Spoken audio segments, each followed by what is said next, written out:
Hello दोस्तों, जैसे कि आप देख सकते हैं ये कक्षा 11 के लिए अध्याय नंबर 2 रसायन विज्ञान, जिसमें हम कुछ पढ़े हैं परमाणु की संरचना के बारे में।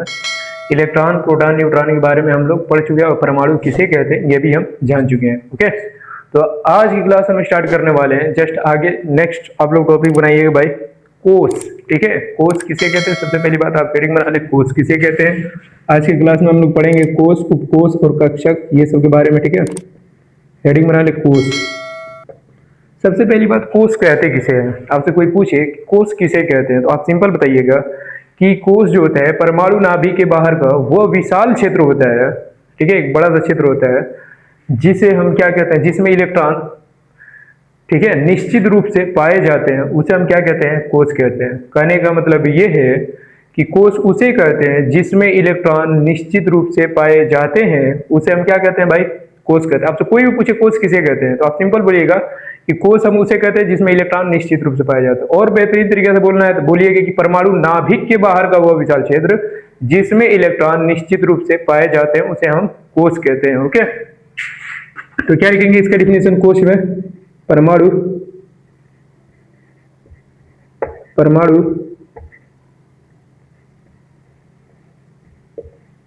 परमाणु नाभिक के बाहर का, परमाणु नाभिक के बाहर का, परमाणु नाभिक के बाहर का वह विशाल क्षेत्र, वह विशाल क्षेत्र जिसमें इलेक्ट्रॉन, ठीक है, जिसमें इलेक्ट्रॉन जिसमें इलेक्ट्रॉन निश्चित रूप से पाए जाते हैं,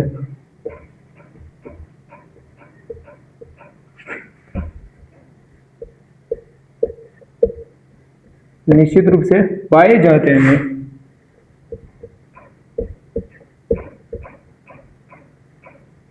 उसे कोष कहते हैं, उसे कोष कहते हैं, उसे कोष कहते हैं। सिंपल। ठीक है, परमाणु नाभिक के बाहर का वो विशाल क्षेत्र होता है जिसमें इलेक्ट्रॉन निश्चित रूप से पाए जाते हैं, उसी को हम क्या कहते हैं भाई? कोष कहते हैं। सिंपल। जैसे कि मान के चले कि आपके सामने क्या है भाई? परमाणु नाभिक है। ये क्या है? नाभिक। नाभिक को हम प्लस से लिख दिए। इसके बाहर का विशाल क्षेत्र, ठीक है, ये रहा, ये रहा, ये रहा, ये रहा, ये सब क्या है भाई? इन्हीं सबको हम क्या कहते हैं? कोष कहते हैं। क्या कहते हैं? कोष। जिसमें इलेक्ट्रॉन क्या होते हैं? निश्चित रूप से पाए जाते हैं। ठीक है, यही अपना कोष है। और इसी को हम स्ट्रक्चर द्वारा यदि बनाना चाहे तो बहुत सारी किताबों में आप देखे हैं कि इसको ऐसे भी बनाया जाता है। ठीक है, जैसे ये प्लस रहा, ये नाभिक अपना, तो ये अपना नाभिक छोड़ के जो बाहर वाला पहला ये जो होगा ना, इसको हम पहला कोष कहेंगे, जिसका नाम है के कोष। कोषों की संख्या जैसे में कोष कौन कौन होते हैं आपके सामने कोई पूछ दे, जैसे में ये जो होते हैं KLMN जो होते हैं यही कोष होता है, इसी को हम कोष कहते हैं, कोष होते हैं। परमाणु नाभिक के बाहर के जो विशाल क्षेत्र पाए जाते हैं जिसे हम कोष कहते हैं वो KLMN होते हैं। ठीक है, इसको किस चीज से लिखा जाता है? KLMN से लिखा जाता है। ठीक है, यहाँ पर ये जो पहला ये जो विशाल क्षेत्र है जो बना हुआ है, ये परमाणु नाभिक के बाहर का जो ये बना हुआ है क्षेत्र, इसको हम के कोष कहते हैं। इसका नाम क्या है? के कोष। ठीक है, ऐसे ही सबके सब क्या होते हैं भाई? बने होते हैं। तो जस्ट इसका फिगर हम यहाँ बनाने की कोशिश करेंगे, ठीक है, ताकि और अच्छे से समझ में आए। के कोष होता है भाई। ठीक है, इस फिगर को हम यहाँ पे यदि ड्राइव करें तो भाई ये कुछ ऐसा रहता है, ये जैसे अपना नाभिक है, यहाँ पर पहला ये कोष है, ठीक है, इसका नाम है के कोष। फिर एक दूसरा कोष बनता है ऐसे ही, जिसका नाम है एल कोष। फिर ऐसे ही एक और कोष बनता है जिसका नाम है भाई क्या? एम कोष। फिर इसके बाद एक और एन बनता है। ठीक है, तो सही से बन नहीं पा रहा है, ये तीसरा कोष। ऐसे ही रहते हैं। ठीक है, परमाणु नाभिक के बाहर के KLMN ऐसे ही रहते हैं। ठीक है, किताब में देख सकते हैं अच्छे से, के कोष, एल कोष, एम कोष, एन कोष। ठीक है, ये चीज याद रखिए, याद रखिएगा भाई। ठीक, बहुत ज्यादा इंपॉर्टेंट है ये टॉपिक। ठीक है, और इसी में क्या होते हैं भाई? इलेक्ट्रॉन रहते हैं। यहाँ इलेक्ट्रॉन रहते हैं, इसमें भी इलेक्ट्रॉन, इसमें इलेक्ट्रॉन, इसमें इलेक्ट्रॉन, मतलब इस पूरे कोष में क्या होते हैं? इलेक्ट्रॉन होते हैं। कोष उसे कहते हैं जिसमें इलेक्ट्रॉन निश्चित रूप से होते हैं, उसी को हम क्या कहते हैं भाई? कोष कहते हैं। तो कोष के स्ट्रक्चर से हम ऐसे बनते हैं, या तो आप ऐसे बना ले या तो ऐसे बना ले। ठीक है, और किताब में अधिकतम ऐसे ही दिया गया है, ठीक है। के कोस, एक पॉइंट याद कीजिएगा, नोट करके लिखिएगा कि के कोस जो होता है ना, उसमें इलेक्ट्रॉनों की अधिकतम संख्या पूछ लेता है कि के कोस जो होता है उसमें इलेक्ट्रॉनों की अधिकतम संख्या कितनी होती है, तो आप 2 बताइए कितनी होती है, 2। इसके लिए एक ट्रिक होता है, ये आप लिख लीजिए कि किसी भी कोस में, ठीक है, ये ज्यादा इंपॉर्टेंट है, किसी भी कोस में, किसी भी कोस में, ठीक है, किसी भी कोस में इलेक्ट्रॉनों, किसी भी कोस में इलेक्ट्रॉनों की अधिकतम संख्या,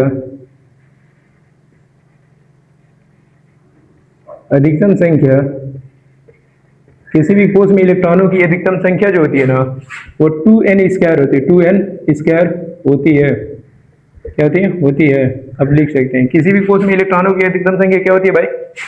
2n स्क्वायर होती है। चले हम इसको अच्छे से बना दे रहे हैं यहाँ पर, ठीक है, ये फिगर सहित, ताकि हमें अच्छे से, ताकि हम आप लोग को और अच्छे से समझा सकें, ठीक है।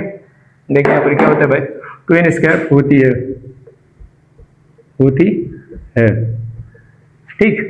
जहां पर, जहां n जो है ना, इसमें n, इस फार्मूला में जो n दिखाई दे रहा है ये वाला, ठीक है, जहां n जो है, n कोषों की संख्या है, क्या है? कोषों की संख्या है।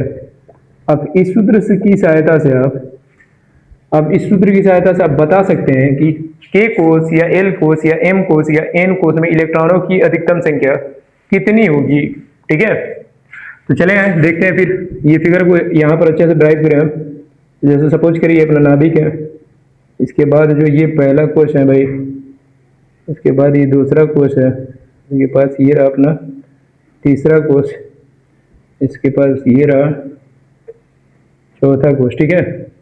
ये जो पहला कोष इसका नाम क्या है भाई? के है। दूसरा कोष इसका नाम क्या है? एल है। तीसरा कोष इसका नाम है एम, और चौथा कोष इसका नाम क्या है भाई? एन है, ठीक है। अब आपसे यदि कोई कह दे कि के कोष में इलेक्ट्रॉनों की अधिकतम संख्या कितनी होती है, ठीक है, आपसे हम पूछ रहे हैं कि के कोष में इलेक्ट्रॉनों की अधिकतम संख्या बताएं। क्या कह गया? के कोष में electron, E for electron, electron की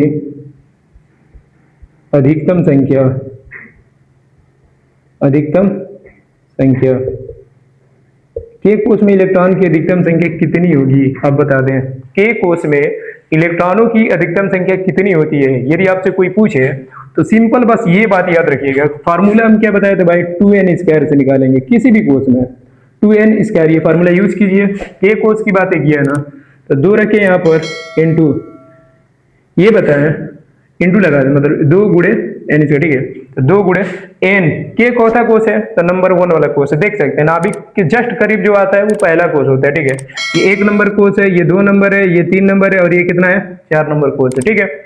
तो यहाँ पर n की संख्या कितनी हो जाएगी? 1 हो जाएगी, क्योंकि ये k का मान 1, n का मान यहाँ पर 1 हो जाएगा, क्योंकि k पहला कोष है। 1 का वर्ग करें, ठीक है, तो क्या निकल के आ जाएगा? 2, 1 का वर्ग करेंगे तो 1 ही होगा, 2 गुणे 1 बराबर क्या हो जाएगा? 2। मतलब आपसे कोई पूछ दे कि के कोष में इलेक्ट्रॉनों की अधिकतम संख्या कितनी होती है, तो आप बताइए कितनी होती है भाई? 2 होती है, ठीक है। भूलना नहीं है भाई, और रटना भी नहीं है। किस सूत्र से निकल रहा है? 2n स्क्वायर से निकला है, ठीक है। कहने का मतलब ये है कि के कोष में कितने इलेक्ट्रॉन रहते हैं भाई? 2, 1 रियर है, 2 इलेक्ट्रॉन, ऐसे इलेक्ट्रॉन को भरना है। आई बात समझ? अब आगे देखें, यदि कल को आपसे कोई पूछ दे कि के तो भाई बता दिए, चलो आप एल कोष में बता दें, ठीक है। एल कोष में इलेक्ट्रॉन की अधिकतम संख्या बता दे, ठीक है। डैश डैश मतलब वही इलेक्ट्रॉन की अधिकतम संख्या। एल कोष में इलेक्ट्रॉन को अधिकतम संख्या बता दे तो कोई दिक्कत नहीं, फार्मूला भाई हम जानते हैं क्या होता है? 2n स्क्वायर होता है, ठीक है। 2n स्क्वायर बराबर 2 रखें इंटू n बताएं, n एल की बातें की है ना, एल कौन सा कोष है भाई? दूसरा कोष है, तो n की जगह आप क्या रखेंगे? यहाँ पर 2 रखेंगे, तो 2 का वर्ग कर दें, तो 2 इंटू 2 का वर्ग कितना होता है? 2 दूनी 4 बराबर 4 दूनी कितना हो जाएगा भाई? 8। मतलब एल कोष में इलेक्ट्रॉनों की अधिकतम संख्या कितनी होती है? 8 होती है। कहने का मतलब जो एल है ना, इसमें कितने इलेक्ट्रॉन रहेंगे? 8। 1 2 3 4 5 6 7 8। अब ऐसे भर सकते हैं इलेक्ट्रॉन, ठीक है। बाकी और सब नहीं भरेंगे ना, बहुत गंदा लगेगा भाई फिगर, इतना बेहतरीन डायग्राम बनाने नहीं आता है, बट बना दिया, ठीक है। अब देखें यहाँ पर, यदि आपसे कोई पूछ दे कि भाई के तो बता दिए, एल बता दिए, एम कोश में तुम बता दो, एम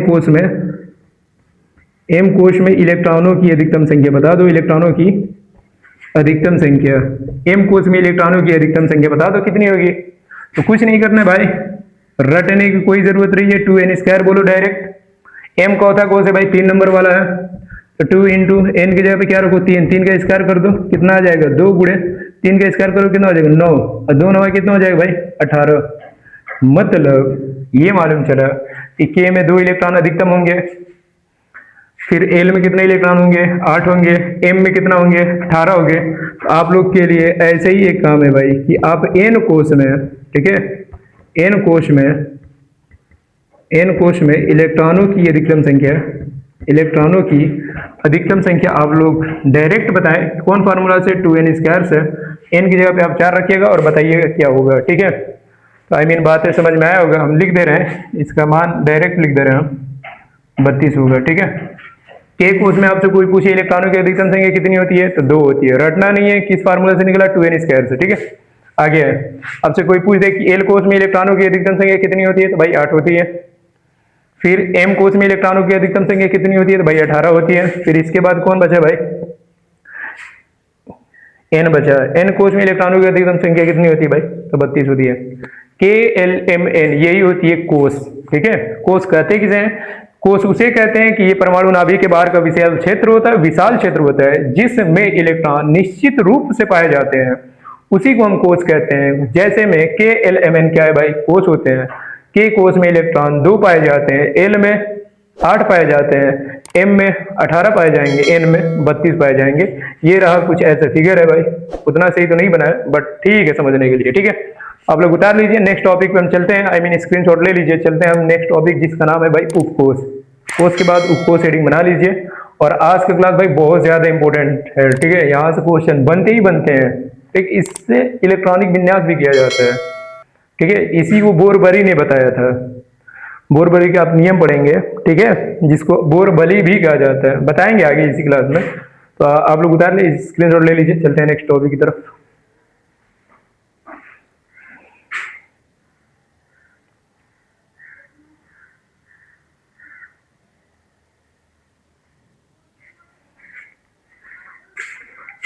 तो ये रहा भाई अपना नेक्स्ट टॉपिक जिसका नाम है भाई उपकोश, ठीक है। उपकोश किसे कहते हैं, तो सेम एकदम समझ लीजिए, सेम डिफिनीशन है। इसमें भी आप लिखेंगे वही डिफिनीशन की परमाणु नाभिक के बाहर का वो विशाल क्षेत्र जिसमें इलेक्ट्रॉन, क्या कहेंगे, परमाणु नाभिक के बाहर का वह विशाल क्षेत्र जिसमें इलेक्ट्रॉन पाए जाने की संभावना होती है, उसे उपकोश कहते हैं। कोश में क्या लिखते हैं कि जिसमें इलेक्ट्रॉन निश्चित रूप से पाए जाते हैं, उसे कोश कहते हैं। और जिसमें पाए जाने की संभावना होती है ना, ट्रिक भी बताएंगे याद करने के लिए, इतना बड़ा बड़ा नहीं याद करना यार, बस सिंपल समझे कि परमाणु नाभिक के बाहर का विशाल क्षेत्र होता है एक प्रकार का उपकोश, जिसमें इलेक्ट्रॉन क्या होते हैं भाई, पाए जाने की संभावना होती है। संभावना उसे कहते हैं कि उसमें इलेक्ट्रॉन हो भी सकते हैं, नहीं भी हो सकते, उसी को हम संभावना कहते हैं, ठीक है। तो जिसमें संभावना की कंडीशन बनती है ना जिस क्षेत्र में, उसी को हम क्या कहते हैं भाई, उपकोश कहते हैं, सिंपल। तो डिफिनीशन लिख ले, वही डिफिनीशन है सेम, क्या लिखेंगे, परमाणु नाभिक के बाहर का, परमाणु नाभिक के बाहर का, परमाणु नाभिक के बाहर का वह विशाल क्षेत्र, वो विशाल क्षेत्र जिसमें, परमाणु नाभिक के बाहर का वो विशाल क्षेत्र जिसमें इलेक्ट्रॉन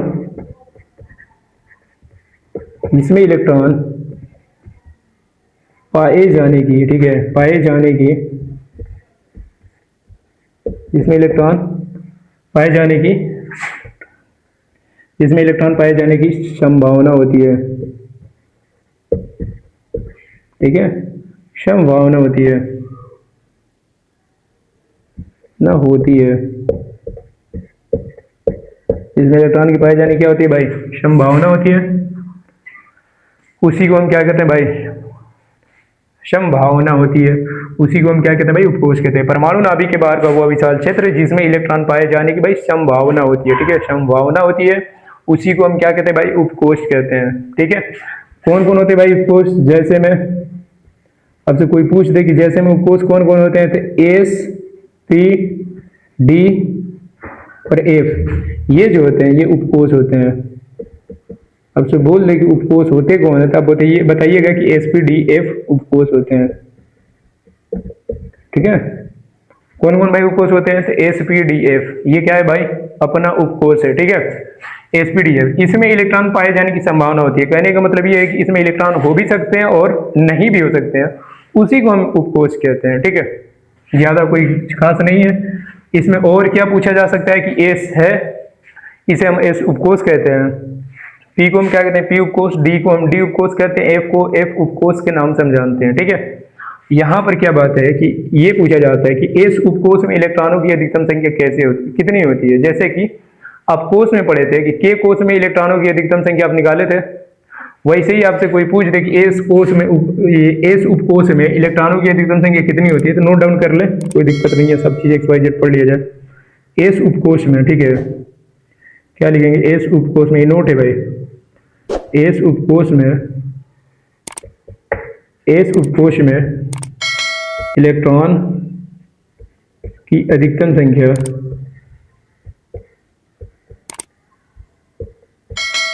इलेक्ट्रॉन की अधिकतम संख्या कितनी होती है भाई, 2 होती है। एस उपकोष में इलेक्ट्रॉन की अधिकतम संख्या कितनी होती है, 2 होती है, ये चीज याद रखना, ठीक है। नोट नंबर 2 करके लिख लो। पी उपकोष में, पी उपकोष में, पी उपकोष में इलेक्ट्रॉन की अधिकतम संख्या, आई मीन इलेक्ट्रॉनों की या इलेक्ट्रॉन की अधिकतम संख्या, ठीक है, अधिकतम। पी उपकोष में इलेक्ट्रॉनों की अधिकतम संख्या कितनी होती है भाई, तो 6 होती है, मतलब पी उपकोष में 6 तक इलेक्ट्रॉन भर सकते हैं, ठीक है। आगे आ जाए, नेक्स्ट कौन बचा भाई, डी बचा।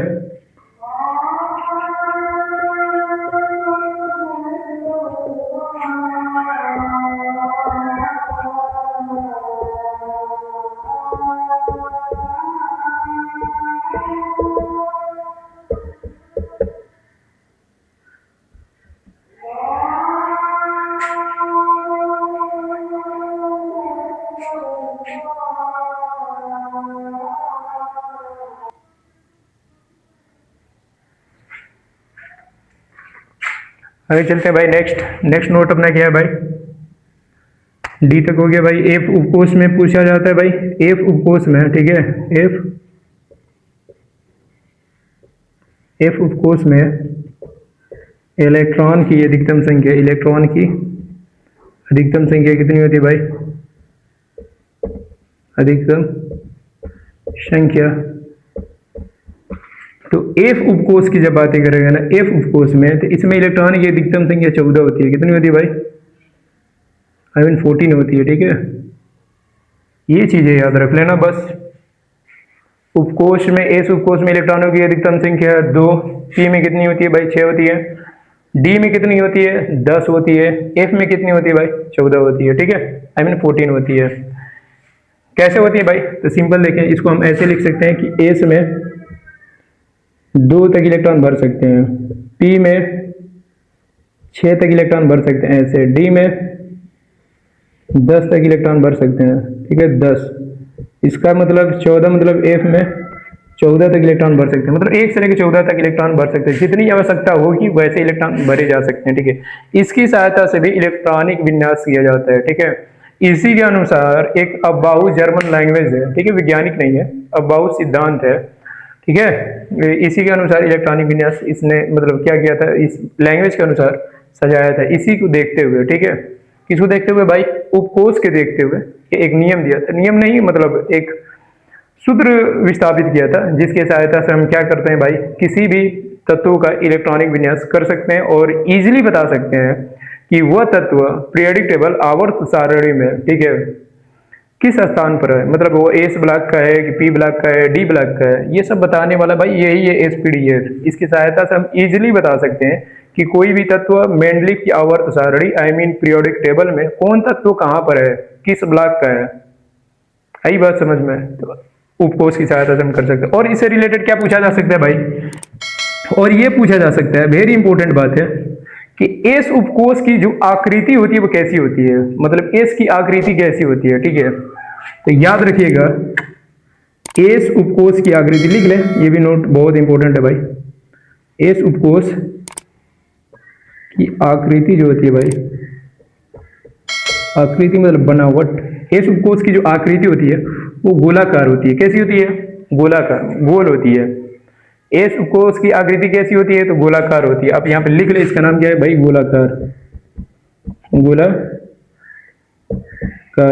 ठीक है, कैसी होती है? गोलाकार। वैसे ही सेम पी की भी आकृति पूछ लेता है। पी उपकोष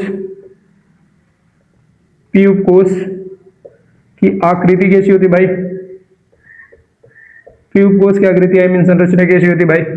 ये डंबलकार होती है। डंबल मतलब जैसे डमरू होते हैं ना, ऐसे, तो इनफाइनाइट की तरह भी होती है, कह सकते हैं। ये जो होता है ना, ये डंबलकार लिख सकते हो। ठीक है, डंबलकार कैसी होती है भाई? डंबलकार होती है। ठीक, पी की आकृति, पी उपकोष की आकृति कैसी होती है? डंबलकार होती है, जैसे डमरू बजाया जाता है वैसे। और नेक्स्ट लिख लीजिए आप लोग डी। ठीक है, डी उपकोष की आकृति कैसी होती है? आकृति से रिलेटेड क्वेश्चन पूछा है। डी उपकोष की आकृति कैसी होती है भाई? डी उपकोष की आकृति कैसी होती है? तो द्विव डंबलकार होती है। कैसी होती है? द्विव डंबलकार। द्विव डंबलकार मतलब ऐसे एक बनाइएगा, ठीक है, ऐसे, और जस्ट ऐसे आप बना दीजिएगा, ऐसे। इसी को हम कहते हैं द्विव डंबलकार, द्विव डंबलकार। ठीक है, द्विव डंबलकार होती है। एक बच गया भाई एफ उपकोष। ठीक है, आई मीन उतार लीजिए, इतना स्क्रीनशॉट ले लीजिए ताकि हम या साइड में लिख दे रहे हैं, तब तक आप लोग उतार लीजिए। चलिए यहाँ पे लिख दे रहे हैं। ठीक है, ये तो डी उपकोष की आकृति होगी, द्विव डंबलकार। एफ की यहाँ लिख लीजिए। ठीक है, नोट करके एफ की आकृति, एफ की आकृति कैसी होती है भाई? एफ की आकृति कैसी होती है? आपसे कोई पूछ ले तो आप बताइएगा कि एफ की आकृति जो होती है कुछ ऐसी होती है। ऐसी मतलब ऐसे। इसको हम कहते हैं जटिल। क्या कहते हैं? जटिल कहते हैं। ठीक है, एफ की आकृति जलेबी जैसी होती है, इसलिए इसको जटिल कहा जाता है। ठीक है, जैसे जलेबी, जैसे जटिल। तो ये रही बात है भाई उपकोष के बारे में। यहां से एक भी क्वेश्चन इधर उधर नहीं पूछेगा, ये कंपटीशन में क्वेश्चन आते हैं भाई। कोई भी कंपटीशन में आप बैठ जाए भाई, जहां पर केमिस्ट्री की बातें होगी, जरूरी यहां से क्वेश्चन बनेंगे ही बनेंगे। ठीक है, चाहे आप 9th क्लास में हो, 10th में, 11th, 12th हो, या कोई भी कंपटीशन हो जिसमें केमिस्ट्री से साइंस की जहां बातें आएगी, तो भाई ये तो रहेंगे ही रहेंगे। ठीक है, तो क्या पूछा जा सकता है, कितना हद तक पूछा जा सकता है, सब चीज बता दिए इसमें। अब नेक्स्ट टॉपिक हम लोग पढ़ेंगे भाई, क्या? कक्षक। क्या पढ़ेंगे भाई? कक्षक किसे कहते हैं। ठीक है, तो आप लोग इसका स्क्रीनशॉट ले लीजिए। इसके बाद चलते हैं नेक्स्ट टॉपिक पर, जिसका नाम है भाई कक्षक।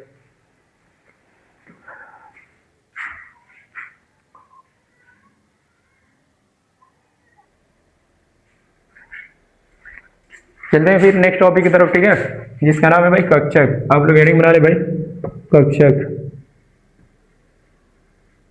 सबसे पहली बात, कक्षक होता क्या, जिसे हम इंग्लिश में ऑर्बिट भी कहते हैं। ठीक है, ऑर्बिट या कक्षक जिसको हम हिंदी में कहते हैं। कक्षक किसे कहते हैं? ये सिंपल इलेक्ट्रॉनों का घर होता है। अब कह सकते हैं ये एक प्रकार के इलेक्ट्रॉनों का घर है। ठीक है, कक्षक को हम इलेक्ट्रॉनों का घर कहते हैं। इतनी भी बातें बोल दीजिए बताने के लिए, सही है, लेकिन लिखना हो तो भाई अब घर और लिखेंगे तो भाई थोड़ा सा ठीक नहीं लगेगा, पूरा अच्छे से डिफिनेशन लिखिएगा। बताना हो तो आप कक्षक क्या कहते थे? इलेक्ट्रॉनों का, कक्षक जो होते हैं भाई इलेक्ट्रॉन का नानी घर कह सकते हैं। ननिहाल जो होता है वही है, सेम।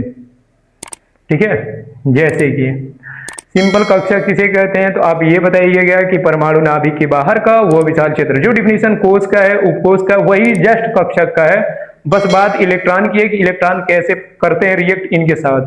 कक्षक जो होता है भाई, ये परमाणु नाभिक के बाहर का ही विशाल क्षेत्र होता है, जिसमें इलेक्ट्रॉन अधिकतम समय व्यतीत करते हैं, आई मीन अधिकतम समय बिताते हैं। ठीक है, उसी को हम क्या कहते हैं? कक्षक कहते हैं।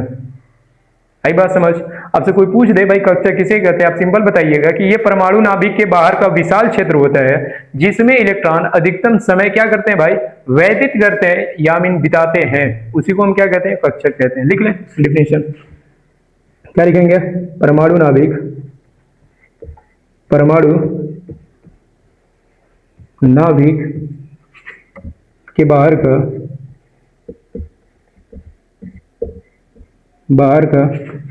वह विशाल क्षेत्र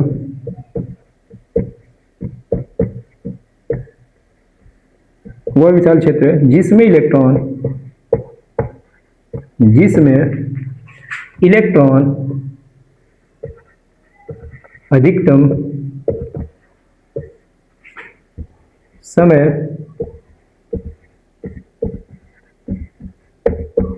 अधिकतम समय व्यतीत करते हैं,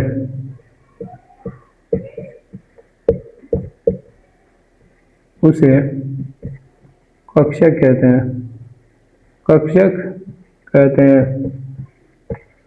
इसे हम क्या कहते हैं भाई, कक्षक कहते हैं। कहने का मतलब ये है कि परमाणु नाभिक के बाहर का वह विशाल क्षेत्र जिसमें इलेक्ट्रॉन अधिकतम समय व्यतीत करते हैं, आई मीन बिताते हैं, उसी को हम क्या कहते हैं भाई, कक्षक कहते हैं। ठीक है, ये चीज याद रखना है। कक्षक को कैसे लिखा जाता है भाई, तो कक्षक को ऐसे प्रदर्शित किया जाता है। ठीक है, ये कक्षक है, लिखा जाता है,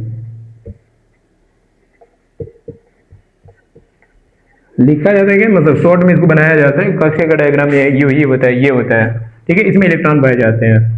एक चीज याद रखिएगा, इसमें क्या क्या पूछा जा सकता है कि एस उपकोष के लिए कक्षक कितने कक्षक पाए जाते हैं। एस उपकोष के लिए कक्षकों की संख्या बताएं। एस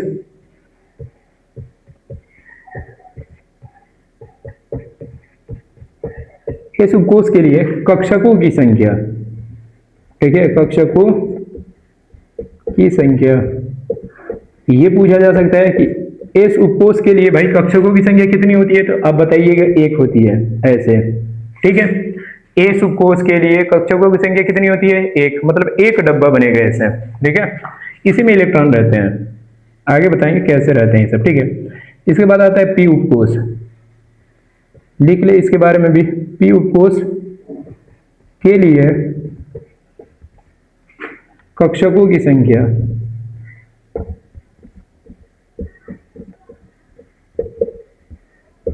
पी उपकोष के लिए कक्षकों की संख्या, पी उपकोष के लिए कक्षकों की संख्या कितनी होती है भाई, 3 कक्षक पाए जाते हैं। कैसे, 1 2 3, ऐसे 3 डब्बे पाए जाएंगे और तीनों आपस में सटे रहेंगे ऐसे। पी उपकोष के लिए कक्षकों की संख्या कितनी होती है भाई, 3 होती है। आपको रटना नहीं है, याद करा देंगे। ठीक है, कैसे कैसे याद करना है, क्या ये सब रटना है भाई, 1 होती है, 3 होती है, ऐसे होती है, 4 होती है, 5 होती है, फला फला, कुछ नहीं करना है भाई, याद करा देंगे आप लोग, बस केवल देखते जाएं। ठीक है, कैसे याद करना है। नेक्स्ट देखें, अब सब कोई पूछ दे कि डी उपकोष में, ठीक है, डी उपकोष में या डी उपकोष के लिए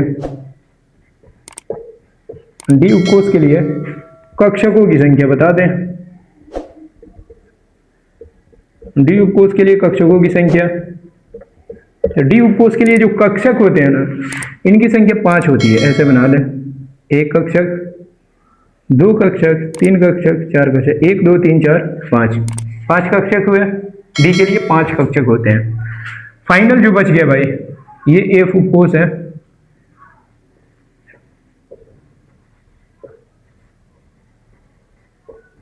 एफ उपकोष के लिए कक्षकों की संख्या,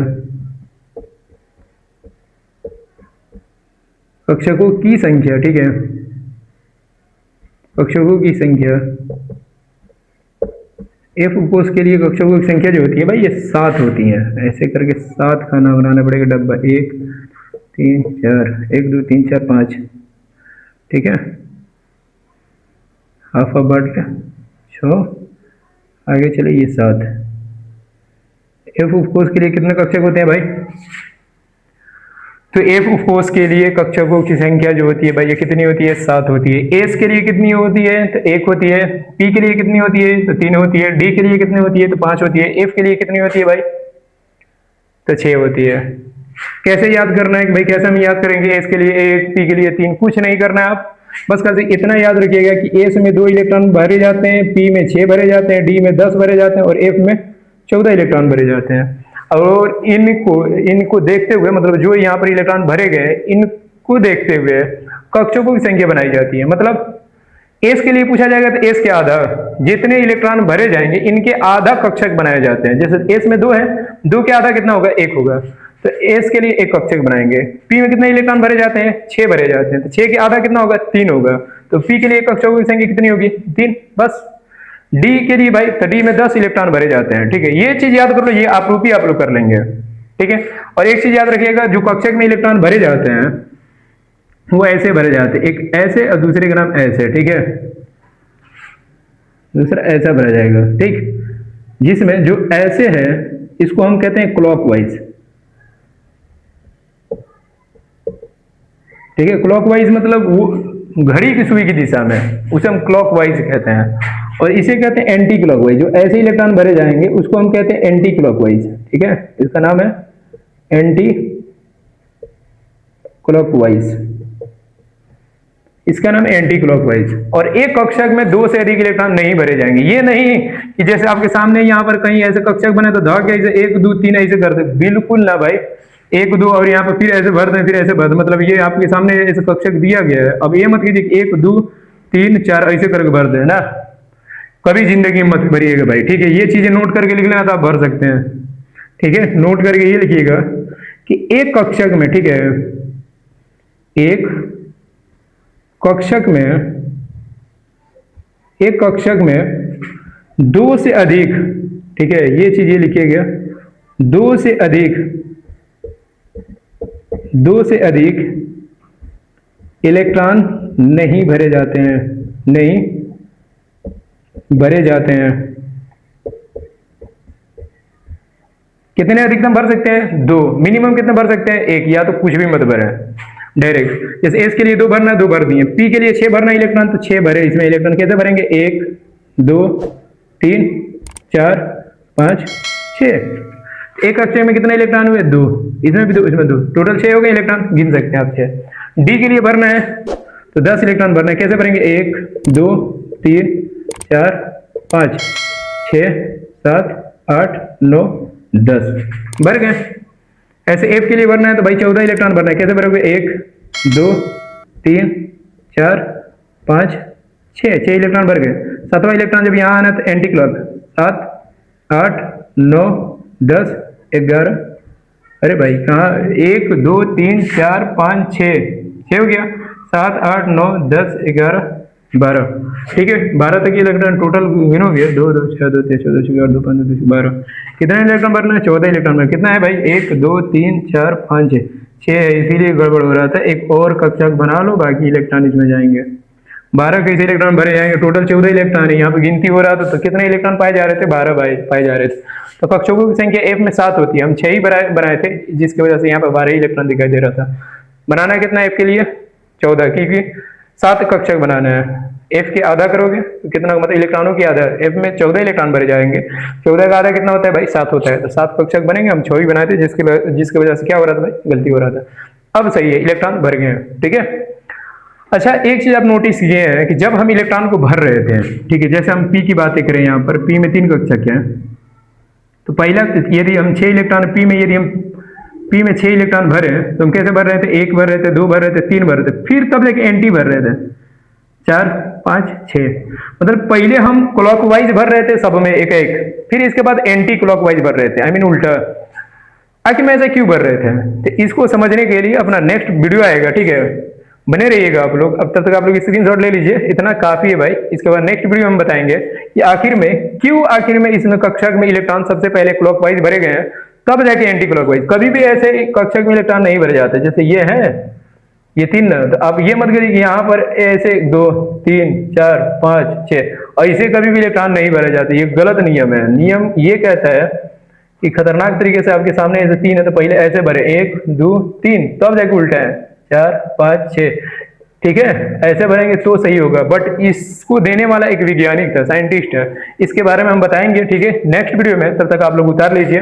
यदि आप लोग जानते हैं तो जरूर बताइएगा कि सबसे पहले कक्षक में इलेक्ट्रॉन को क्लॉकवाइज क्यों भरे जाते हैं, फिर एंटी क्लॉकवाइज क्यों भरे जाते हैं।